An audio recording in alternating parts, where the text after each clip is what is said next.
Hi viewers, welcome to our channel. ప్రస్తుతం మనతో పాటు సీనియర్ జర్నలిస్ట్ దాము బాలా సార్ వారితో మాట్లాడు. నమస్కారం సార్. నమస్తే సార్, ఇప్పుడు ఏపీలో బాలీవుడ్ హీరోయిన్ కాదంబరి జత్వాని అనే ఒక ఎపిసోడ్ అయితే నడుస్తుంది సార్. ఆమెని వైసీపీ నాయకులు అధికారులను ఉపయోగించి కిడ్నాప్ చేయించి టార్చర్ పెట్టారని చెప్పేసి ఆరోపణలు అయితే ఉన్నాయి. ఈ నేపథ్యంలో ఆమె ఇప్పుడు విజయవాడ వస్తుందంట. ఒక కమిటీ కూడా ఏర్పాటు చేశారు దీనిపైన విచారణ చేయాలని చెప్పేసి. మరి ఎందుకు ఆమె విజయవాడ వస్తున్నది, మరి ఎటువంటి విచారణ ఇప్పుడు చేయబోతున్నారు, ఏం జరగచ్చు అంటారు సార్? ఈ కాదంబరి జత్వాని కేసు రాను మామూలుగా మనకి స్క్రీన్ ప్లే టెక్నిక్లో ప్లాట్ థిక్కెన్స్ అని చెప్తుంటారు. అలాగే ప్లాట్ థిక్ అవుతూ వస్తుంది. ఫస్ట్ ఏమో ఎవరి పేర్లు చెప్పకుండా ముందు లీక్ చేశారు. దాని తర్వాత రంగంలోకి దిగారు. తెలుగుదేశం మీడియా రంగంలో దిగింది. ఆమెను డైరెక్ట్గా కాంటాక్ట్ చేశారు, ఆమెకు ధైర్యం చెప్పారు. తర్వాత చంద్రబాబు రంగంలో దిగాడు. సో దీంట్లో ఒక అధికారుల మీద చర్య తీసుకోవడం, రెండు వైసీపీ నాయకుల్ని ఇరికించడం, ఈ రెండు టూ ఫోల్డ్ అప్రోచ్తో వెళ్తున్నట్టు కనబడుతుంది. ఎందుకంటే ఆల్రెడీ మొన్న 16 మంది ఐపీఎస్ అధికారులకు ఎటువంటి పదవులు కేటాయించకుండా జిఏడికి వచ్చి డీజీపీ ఆఫీస్కి వచ్చి రోజు సంతకం చేసి మార్నింగ్ నుంచి ఈవినింగ్ వరకు ఒక గది ఇస్తారు, ఆ గదిలో కూర్చొని పోవాలి. అందులో కొంతమంది దీన్ని ధిక్కరించి రావట్లేదు, లీవులు పెడుతున్నారు. అలాంటి వాళ్ళల్లో విజయవాడ సిపిగా ఉన్న క్రాంతి రాణా టాటా, విశాల్ గున్ని ఇలాంటి కొంతమంది ఉన్నారు. సో ఇప్పుడు ఈ కేసు తెలుగుదేశం ప్రభుత్వానికి ఉపయోగపడింది బాగా. సో ఆమె ఇప్పటి వరకు కాదంబరి జత్వాని అనే నటి కొంత భయంతో ఈ కేసుని పట్టించుకోలేదు ఇప్పటి వరకు. వీళ్ళు రంగంలో దిగి భరోసా ఇచ్చినాక ఆమె ఆల్రెడీ ఆన్లైన్ కంప్లైంట్ ఇచ్చింది. ఈ కంప్లైంట్ బేస్ చేసుకొని చంద్రబాబు స్రవంతి రాయ్ అని ఏసీపీ ఆమెను దీంట్లో పెట్టాడు. విచారణ కమిషనర్ వేశారు, విచారణకు ఆదేశించారు. సో ఇప్పుడు ఈ స్రవంతి రాయ్ కాంటాక్ట్ చేసింది జత్వానీని, కాదంబరి జత్వాన్ని. సో ఆమె ఆల్రెడీ ఆన్లైన్ కంప్లైంట్ ఇచ్చింది. అది కాకుండా తన దగ్గర ఆధారాలన్నీ ఉన్నాయని చెప్తుంది. సో ఆధారాలు తీసుకొని విజయవాడ రమ్మన్నారు. ఈరోజు ఆమె విజయవాడలో వెళ్ళి అక్కడ సిపి రాజశేఖర బాబుని కలుస్తుంది, తనకి అన్ని ఆధారాలు ఇస్తుంది. సిపిని కూడా ఆదేశించారు. ఆల్రెడీ ఇబ్రహీంపట్నం పోలీస్ స్టేషన్లో ఈమె మీద పెట్టి ఒక కేసు పెట్టారు. కేసు పెట్టి ఈమెని 42 రోజులు జైల్లో పెట్టారు విజయవాడలో. సో ఆ కేసు ఫైల్స్, ఆ కేసు డైరీ మొత్తం డీటెయిల్స్ తీసుకున్నారు. సో ఖచ్చితంగా ఇది కేసు పెట్టిన రోజే ఆమె విజయవాడకు ఒక బృందం ఫ్లైట్లో వెళ్ళి ఆమెను వాళ్ళ ఫ్యామిలీని తీసుకొచ్చారు. ఆమె అరెస్ట్ చేసి కోర్టుకు పెట్టి ఇది జైలుకి పంపించారు. ఇది అప్పుడు ఎక్కడా కూడా తెలుగుదేశం మీడియా కూడా అప్పుడు దీన్ని పట్టించుకున్నట్టుగా కనబడలేదు. ఇప్పుడు అది వైరల్ అవుతుంది. ఇక కొన్ని విషయాలు మనకి కాదంబరి జత్వాని గురించి కొన్ని విషయాలు తెలిసాయి. నిజానికి వాళ్ళది చాలా మంచి ఫ్యామిలీ. మొన్నటి వరకు ఆశా జత్వాని అనే పేరే పాపులర్ అయింది. నిజానికి ఆశా జత్వాని అనే పేరు వీళ్ళ అమ్మ పేరు. ఆమె ఆశా జత్వాని. ఆమె RBI manager, reserve bank of ఇండియాలో మేనేజర్గా ఉంటుంది. ఆమె చాలా హైలీ ఎడ్యుకేటెడ్ ఫ్యామిలీ. వాళ్ళ నాన్న పెద్ద సోషల్ వర్కర్ అని చెప్తున్నారు, ఈ ఆశా జత్వాని వాళ్ళ నాన్న. ఆశా జత్వాని కూడా ఎకనామిక్స్లో గోల్డ్ మెడల్.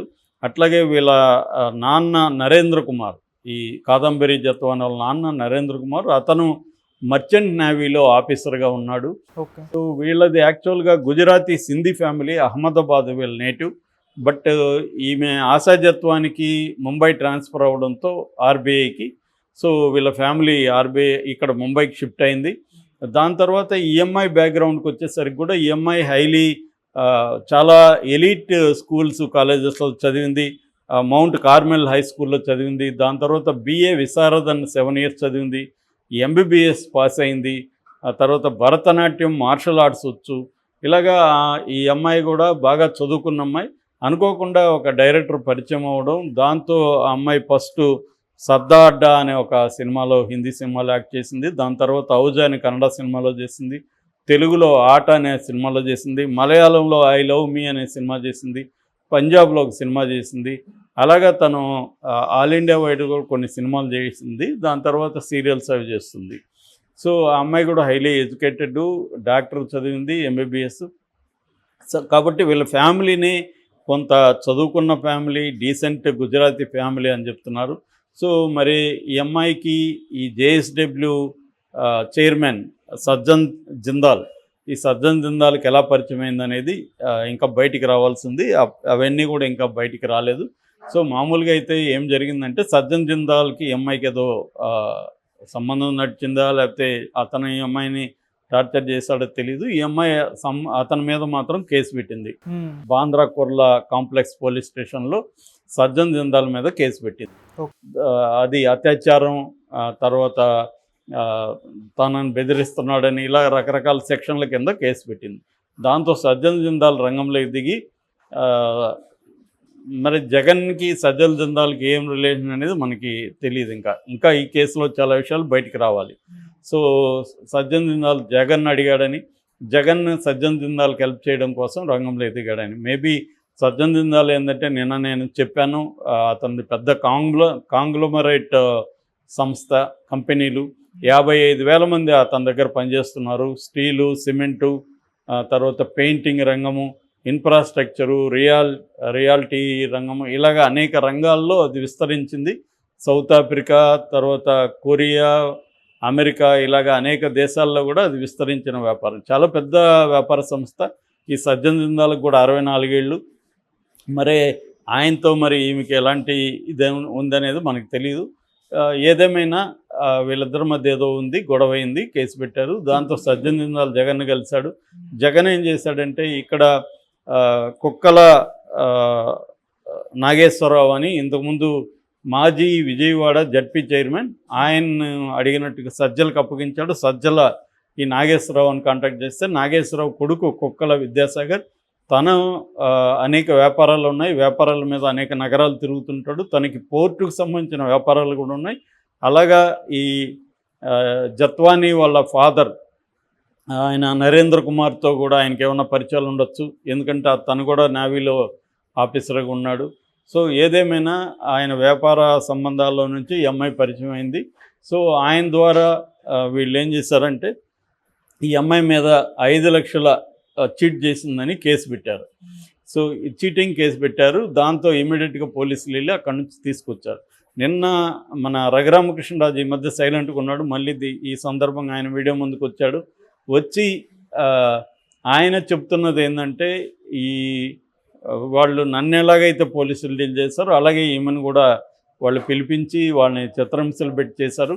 బట్ ఆయన ఇంకో డౌట్ కూడా ఎక్స్ప్రెస్ చేశాడు, ఇప్పుడు ముంబై నుంచి ఆ అమ్మాయిని చెప్పకుండా తీసుకురాలేరు కదా, మరి ముంబై పోలీసులకి వాళ్ళెందుకు వీళ్ళతో కుమ్మక్కయ్యారు, ఇవన్నీ కూడా బయటికి రావాలని కూడా ఆయన అన్నాడు. అది నిజమే కూడా. ఏదేమైనా విషయం అయితే ఏంటి, ఈ అమ్మాయి జిందాల్ మీద పెట్టిన కేసును విత్డ్రా చేయించడం అనేది పర్పస్.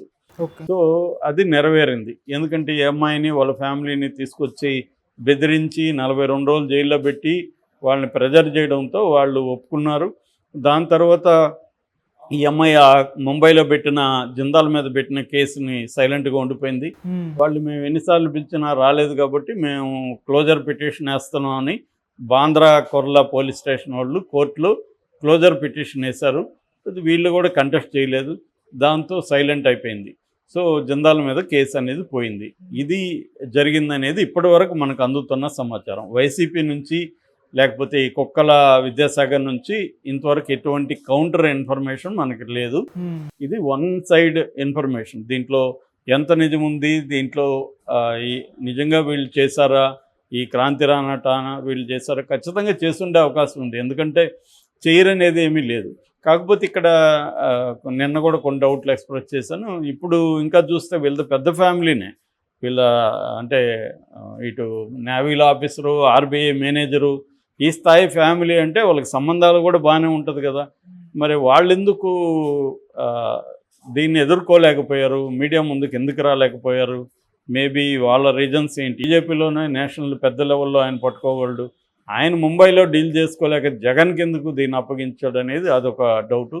సో ఇట్లాంటి చాలా ఖాళీలు అయితే ఈ స్టోరీలో ఉన్నాయి. ఇవన్నీ బయటికి రావాల్సి ఉంది. ఓకే, ఈరోజు కొంతవరకు ముందుకు కదిలే అవకాశం. Okay sir, thank you so much.